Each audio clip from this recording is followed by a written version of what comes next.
నైరుతి బంగాళాఖాతం ఆనుకుని ఉన్న శ్రీలంక తీరంలోది తుపాన్ కొనసాగుతుందని విపత్తుల నిర్వహణ సంస్థ తెలిపింది.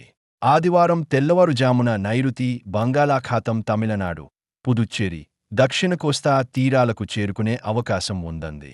మత్స్యకారులు సముద్రంలోకి వేటకు వెళ్లరాదని హెచ్చరించింది.